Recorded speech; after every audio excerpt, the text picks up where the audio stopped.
안녕하세요. 조용히 회사 다니는 사람입니다. TQQQ와 SOXL 같은 미국의 세배 레버리지 투자 방법을 창안해서 유명해진 라오어라는 분의 소식을 오랜만에 찾아봤습니다. 찾아봤다기보다는 어느 날 갑자기 유튜브 알고리즘에 떠서 그분의 블로그를 들어가 보게 되었는데 꽤 많은 돈을 벌어다 줬을 본업이었던 소아치과를 폐업했다는 소식을 듣고 왜 그랬을까 호기심이 더 생겨서 영상도 몇 개 찾아봤습니다. 다른 거는 차치하고 저에게 어떤 깨달음을 준 영상이 있었는데요. 경제적 자유를 향한 첫 두세 걸음? 이런 영상 시리즈에서 월소득과 행복의 상관관계를 언급하는 부분이 있었습니다. 월 근로소득이 1,100만 원을 넘어가면 소득이 증가해도 행복이 크게 증가하지 않는다는 통계 기사를 언급하면서 본인의 경험을 솔직하게 이야기를 해줬는데요. 치과 의사였기 때문에 월소득의 증가에 따른 감정 변화를 직접적으로 느꼈을 것이고 그분은 1,100만 원보다는 2천만 원이 혹은 3천만 원이 무조건 더 행복해지는 게 맞다고 이야기를 했습니다. 저는 이게 실제 인간이 느끼는 날것의 솔직한 감정 같아서 오히려 좋았습니다. 이 부분에서 도대체 저는 어떤 깨달음을 얻는가에 대해 말씀드려 보겠습니다. 저는 사회통계국에서 통계청이죠. 분기마다 조사해서 발표하는 가계동향 조사 결과를 제 경제적 자유 달성의 척도로 삼고 있습니다. 마침 11월 27일에는 25년 3, 4분기 결과 발표가 되었더라고요. 돈벌이 수준이야 워낙 사람들끼리 이야기도 많이 주고받고 언론에서도 떠들어대니까 내가 어느 수준으로 벌고 있는지 이런 자료를 찾아보지 않아도 쉽게 알 수가 있지만 각자 얼마나 쓰고 사는지 얼마나 남기는지는 이 통계 자료를 참고해 보면 내가 어느 수준으로 살아가고 있는지를 알 수 있게 됩니다. 어차피 부의 척도는 상대적인 것이니까요. 저는 최소한 상위 20%의 소비지출 수준을 S&P 500을 포함한 3펀드 포트폴리오에서 1년치 수익금으로 충당할 수 있는 수준에 그것이 확실히 된 경우에만 비로소 회사를 관둘 것이라는 결심을 갖고 있습니다.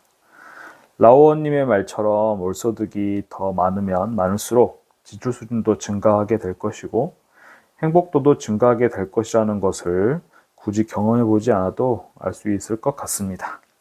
하지만 그 분은 일한 만큼 돈을 더 벌어갈 수 있는 치과 의사라는 전문직 라이센스를 가진 자영업자지만 저는 월급의 천장이 분명하게 정해져 있는 월급쟁이이기 때문에 월급을 여기서 더 높여서 받기란 쉽지가 않습니다.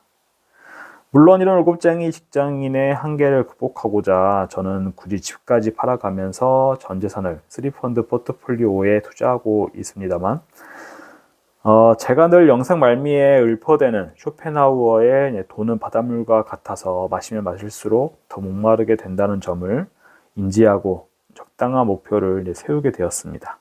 그게 이 가계소득 상위 5분위 수준이고요. 이번 결과 발표를 보면 주거비와 세금, 소득세도 포함하고 있죠. 이제 각종 대출 이자 등을 포함한 가계 지출은 월 749만 원 수준이 되겠습니다. 바로 이 네모표 안에 있는 건데요.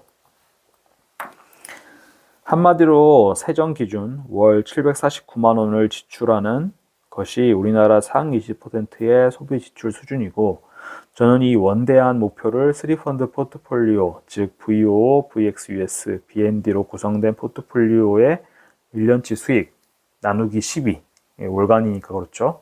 이것을 달성할 때까지 회사를 꾸준히 다니면서 투자를 이어나갈 계획입니다. 월 750만 원을 지출할 수 있으려면 연간 9천만 원이 필요하다는 계산이 나오는데요. S&P 500 연평균 수익률이 대략 10%라는 점에서 투자금이 최소 9억 원 이상은 있어야 한다는 결론이 나옵니다. 조기 은퇴의 목표는 이처럼 다다르기 어려운 목표처럼 보이지만 저는 그럼에도 누구나 추구하면서 살아가 볼 만한 가치가 있다고 생각을 합니다. 저는 요즘에 이제 서울 자가에 대기업 다니는 김부장 이야기를 넷플릭스에서 시청하기 시작했습니다. 역시나 이 드라마의 원작을 쓴 송이구 작가 또한 14년 동안 LS 일렉트릭에서 해외 영업을 직접 경험한 사람이라서 그런지 꽤나 현실감이 있는 국중 연출이 돋보였습니다. 분명 신입사원 때부터 김낙수 부장 같은 분을 모시면서 회사 생활을 저도 해보기도 했고, 하지만 이제는 제가 예전 직급으로 따지면 차장쯤 되는 그런 직급이니까 직장인으로서 주의해야 할 것들에 대한 생각도 명확하게 느껴졌습니다. 핵심은 아무리 월급을 많이 주고 성과급도 잘 나온 회사라 할지라도 나와 회사는 철저한 고용 계약 관계이면서 그 계약은 사측의 결정에 따라서 해지 또는 해지 당할 수밖에 없는 상황이라는 것을 깨달아야 된다는 점입니다.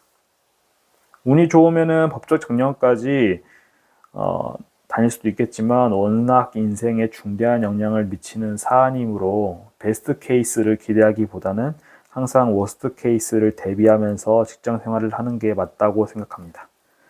미국 주식으로 연간 9천만 원을 꾸준히 수익을 만드는 것은 S&P 500처럼 안정적인 인덱스 지수 투자 기준으로 9억 원 이상을 투자해야 하는 금융자산에 대해 부동산 대비 상대적으로 박하게 이제 가지고 있는 우리나라 가계 자산 구조상 월급쟁이 가지고는 이제 사실 달성하기 힘든 목표입니다.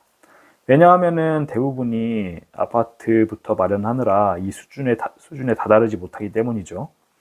고로 지금 일부 노조를 통해서 대두되고 있는 정년 만 65세 연장이 왜 나오게 되었는지, 만 60세까지 버텨서 정년퇴직을 한다고 한들 어떻게든 일을 더 하려고 아둥바둥 하는 이유에 대해서도 보통은 한창 일할 나이부터 조기 은퇴를 고려하지 않는 데서부터 발생한 현상이라고 생각했습니다. 같은 회사를 다니는 선후배들을 보면은 그간 분명히 비슷한 월급을 받아왔음에도 어떻게 돈 관리를 해야 하느냐에 따라서 자산 격차가 꽤 많이 나는 걸 보면 연봉의 문제라기보단 조기 은퇴, 회사 월급 없이도 살아남을 수 있는 생존력, 독립심 같은 마인드가 더 중요하다는 생각을 합니다. 챗GPT가 출연하기 이전부터 40대 중반 이후부터는 회사 눈치를 살살 봐야 할 것 같은 두려움이 들어서 조기 은퇴라는 적극적인 방어벽을 쌓아왔던 것을 챗GPT, 제미나이까지 출연하면서 더 가속화시키는 모양새입니다. 반드시 더 빠른 속도로 양질의 일자리는 줄어들 것이고 다른 일자리가 생겨날 것이라고도 말은 하지만 지금처럼 고연봉에 안전한 양질의 일자리는 아닐 가능성이 높다 판단되기 때문에 어쩌면은 사람들은 이제 기본소득으로 먹고 사는 그런 사람들이 많아질 것 같기도 한 그런 세상이 올 거다 예상하기도 하는데요. 미래를 예측하는 것은 섣부른 일이지만은 워스트 케이스를 대비하면서 반드시 그런 워스트 케이스보다는 더 나은 미래를 경험하게 될 것이라고 생각을 합니다. 내가 언젠가는 AI 역습이든 아니면 다른 알지 못하는 이유로 인해서 양질의 일자리 그리고 제 인생에 있어서 주된 일자리에서 벗어나게 되더라도 돈을 쓰는 데 있어서 원래 써오던 소비의 폭을 강제로 줄여야 되는 그런 상황은 겪고 싶지 않습니다. 그래서 소비의 상한은 대한민국 상위 20%로 정해두고 그 돈을 회사 월급이 아니라 내가 가진 미국 주식들 VO, VXUS, BND로 이루어진 3펀드 포트폴리오에서 만들어내는 게 제 경제적 자유의 목표입니다. 저번 주 금요일 종가 기준으로 저는 이 목표를 72% 정도 달성한 상태입니다. 물론 집까지 팔아가면서 투자한 결과라서 100% 달성한다고 한들 주거비에 대한 문제가 명확히 해결되지 않았으므로 최소 100주라는 기간 동안 연수로는 2년 이상을 더 직장 생활을 해야 경제적 자유, 수수료 은퇴 선언을 할 수 있을 것 같습니다. 하지만 이렇게 실제로 계획을 세우고 과감하게 결정하고 실천을 해나가는 과정에서 회사에 내 삶을 기속시키지 않고 독립적으로 살아나갈 수 있는 그런 자신감을 얻게 되는 점은 참 좋은 것 같습니다. 내일은 월요일이라 이제 날도 더 추워진다고 하고 한 주간에 어떤 이벤트가 있을지 좀 걱정도 되지만 잘 이겨낼 수 있는 용기와 힘을 스스로 또 얻게 되는데요. 여러분들도 앞으로 남은 내 직장 생활을 어떻게 꾸려나갈지 한번 고민해보는 시간을 가져보면 어떨까 생각해 봅니다.